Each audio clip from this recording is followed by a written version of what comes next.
Hello दोस्तों, स्वागत है आपका चैनल में। तो दोस्तों आज के इस वीडियो में कुछ इंपॉर्टेंट क्वेश्चन को डिस्कस करेंगे, तो वीडियो को अंत तक देखें। अगर दोस्तों वीडियो अच्छा लगता है तो लाइक कीजिएगा। फर्स्ट टाइम चैनल पर विजिट करें तो चैनल को सब्सक्राइब करिएगा। राष्ट्रीय ध्वज को संविधान सभा द्वारा अपनाया गया था 22 जुलाई 1947 को।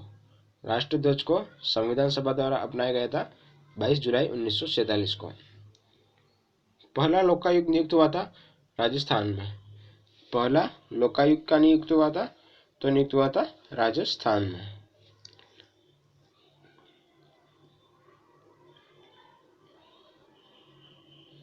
कैबिनेट मिशन के सदस्य कौन कौन थे? कैबिनेट मिशन के सदस्य थे सर स्टेफोर्ड क्रिप्स और लॉर्ड पैथिक लॉरेंस। ये कैबिनेट मिशन के सदस्य थे।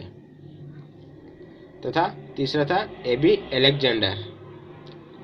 भारत में प्रेस परिषद का गठन किया गया 1956 ईस्वी में। भारत में प्रेस परिषद का गठन 1956 ईस्वी में किया गया। उच्चतम तथा उच्च न्यायालय द्वारा जारी किया जाने वाला रिट कौन सा है? सुप्रीम कोर्ट तथा हाई कोर्ट द्वारा जारी किया जाने वाला रिट कौन सा है? तो 5 रिट है: बंदी प्रत्यक्षीकरण, परमादेश, प्रतिषेध, उत्प्रेषण तथा अधिकार प्रचार। ये सुप्रीम कोर्ट तथा हाई कोर्ट द्वारा जारी किए जाने वाले रिट है। राज्यों के राज्यपाल अपने कार्य के लिए उत्तरदायी होते हैं राष्ट्रपति के प्रति। राज्यों के राज्यपाल अपने कार्य के लिए किसके प्रति उत्तरदायी होते हैं? तो राष्ट्रपति के प्रति उत्तरदायी होते हैं।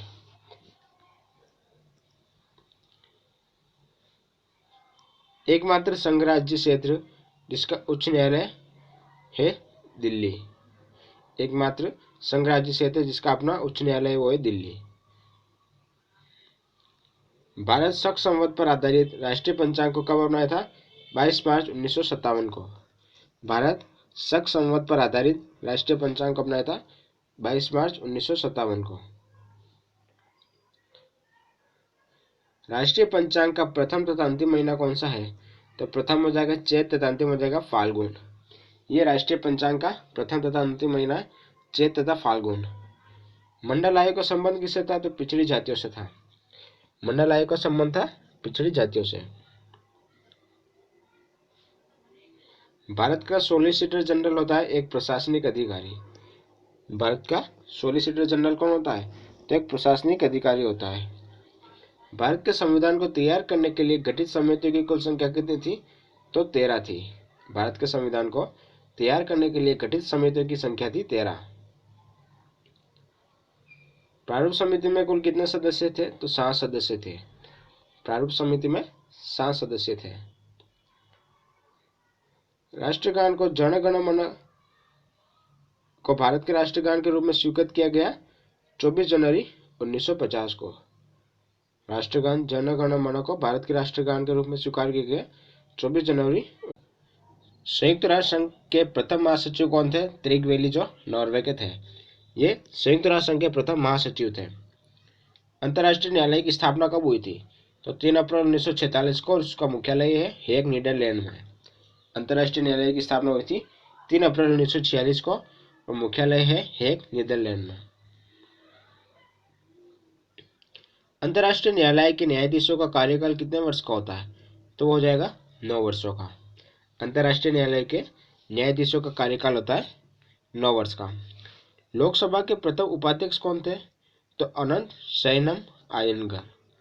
अनंत शयनम अय्यंगार ये लोकसभा के प्रथम उपाध्यक्ष थे। संविधान की 8वीं अनुसूची में बोडो, मैथिली, डोगरी और संथाली भाषा को जोड़ा गया 92वें संविधान संशोधन में। संशोधन 2003 ईस्वी द्वारा उद्देश्य प्रस्ताव की स्वीकृति की गई थी 22 जनवरी 1947 को। संशोधन द्वारा उद्देश्य प्रस्ताव की स्वीकृति की गई 22 जनवरी 1947 को। पोटा प्रिवेंशन ऑफ टेररिज्म ऑर्डिनेंस लागू किया गया 25 अक्टूबर 2001 को।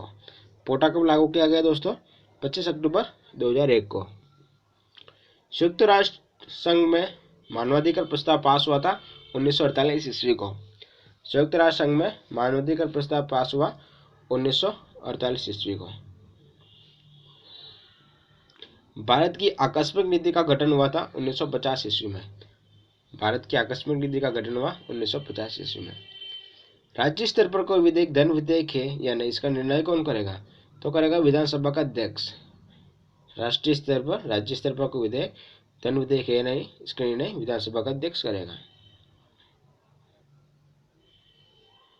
संघ लोक सेवा आयोग के सदस्यों की संख्या कितनी होती है? तो संघ लोक सेवा आयोग के सदस्यों की संख्या होती है 10। संघ लोक सेवा आयोग के सदस्यों की संख्या हो जाएगी 10। और राष्ट्रीय ध्वज को संविधान सभा द्वारा कब अपनाया गया? तो 22 जुलाई 1947 को अपनाया गया था। राष्ट्रीय ध्वज को संविधान सभा द्वारा अपनाया गया 22 जुलाई 1947 को। तो दोस्तों ये थे कुछ इंपॉर्टेंट क्वेश्चन। वीडियो अच्छा लगा तो लाइक करें, चैनल को सब्सक्राइब करें।